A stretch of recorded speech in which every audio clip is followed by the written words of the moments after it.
All right, let's get this show started! Conor McGregor believes Ilia Topuria made a critical mistake in his preparation for UFC Freedom 250. Appearing live on the Ariel Helwani show on Tuesday evening, McGregor shared his reaction to Topuria's loss to Justin Gaethje and offered advice on how the former champion can move forward. McGregor admitted that Topuria has copied many aspects of his overall career and rise in the sport, but despite that, he said he likes him and wishes him nothing but success. After watching footage from Topuria's training camp, McGregor argued that one of the biggest mistakes he made was avoiding hard sparring sessions. According to McGregor, fighters need to go through difficult rounds in the gym to be fully prepared for the challenges they face on fight night. McGregor also pointed out that Topuria appeared too flat-footed during the fight, suggesting that it contributed to the amount of damage he absorbed against Gaethje. We have an update to the UFC rankings following the UFC White House event. Starting with the lightweight division, Mauricio Rufy moves up 2 spots to number 7. Michael Chandler is no longer a ranked fighter for the first time in his UFC career, having remained in the rankings since his debut in 2021.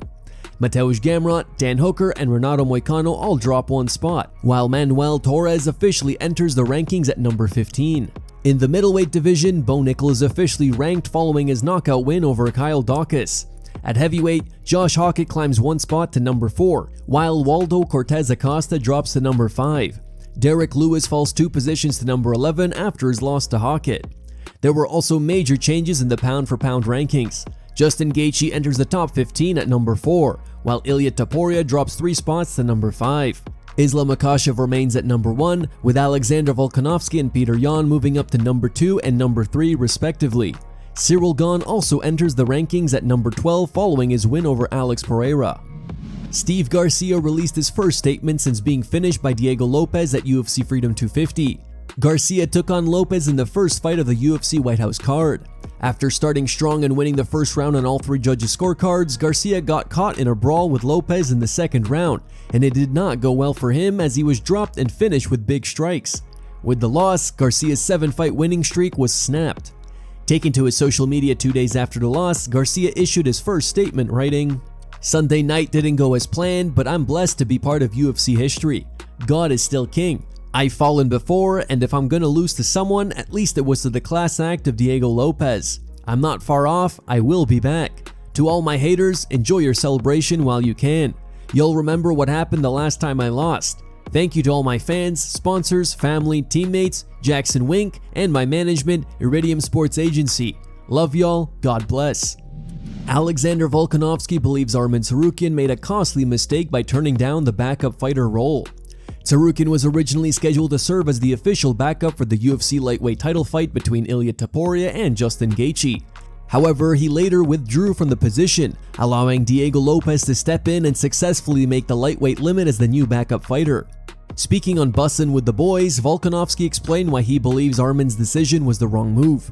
He said, "Arman supposedly turned down being the backup for the White House. I've always been that guy. I'm not going to let anyone take an opportunity from me.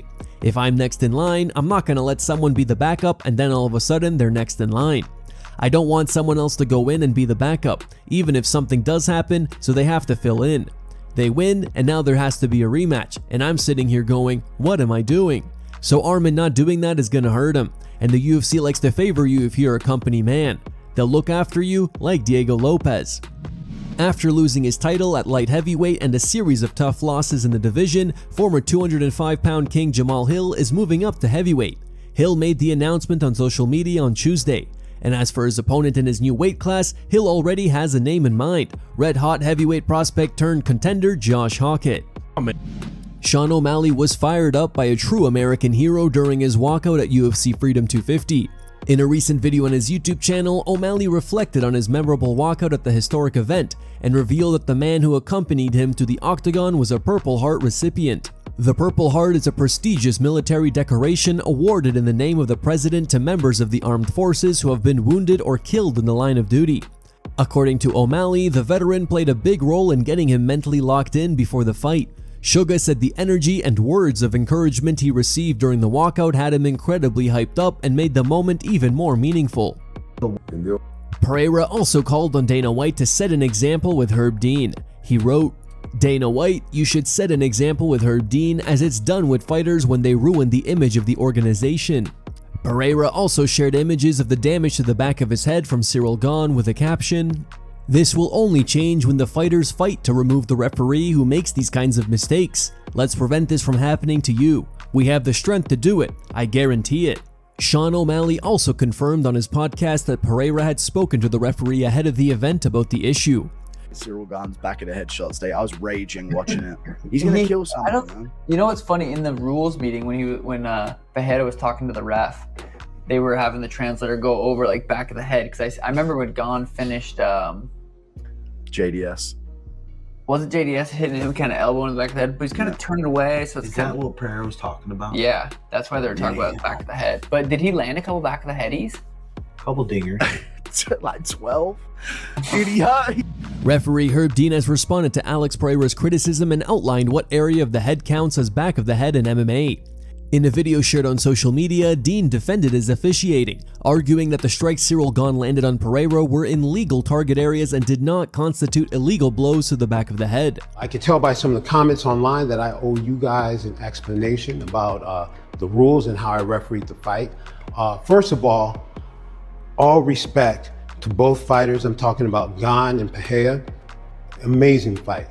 Okay, so let's get into it with this rule. Okay, the rule we're talking about is the back of the head, and that's confusing because it's different than boxing. And the way we enforce this rule is we focus on the nape of the neck, and that's really what the rule should be called. The nape of the neck or occipital junction also covers the spine, and it covers a line right here with 1 inch variance to either side. So right here. So this is what we go over in a rules meeting. I will let them know that this area is a foul, off limits, that this area is a fair blow. Here is a fair blow. Turn to the side so we can see it here. Here is a fair blow. Here is a foul. Hopefully that's useful to you guys and clear things up at all. Also, I'm gonna make another video about telling the story about the history of this rule and how it was made, and I think that might explain why this is here, because I think that's more there for politics. But I think it is an interesting story. So Michael Bisping also weighed in on the discussion, tweeting, "I was literally on a Facetune with Herb Dean this morning discussing the ruling. He said the rule is worded incorrectly. Back of the head doesn't mean back of the head. Alex showed a lot of heart getting back to his feet, which is to be celebrated, but Gane didn't cheat." And here's the official wording from the unified rules of MMA regarding back of the head. 7. Strikes to the spine or the back of the head.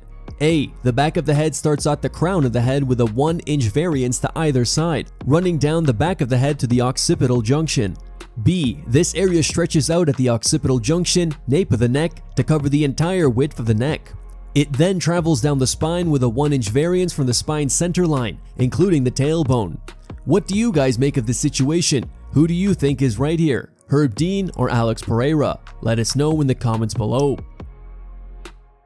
Here are the top 3 memes found on the internet. Number 3 meme was posted by B9Rect. Number 2 meme was posted by Robert.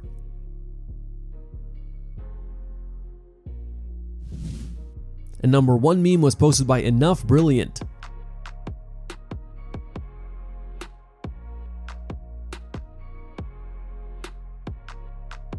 Thank you guys for watching. Don't forget to like this video and subscribe to the channel for your daily dose of MMA. Catch you tomorrow.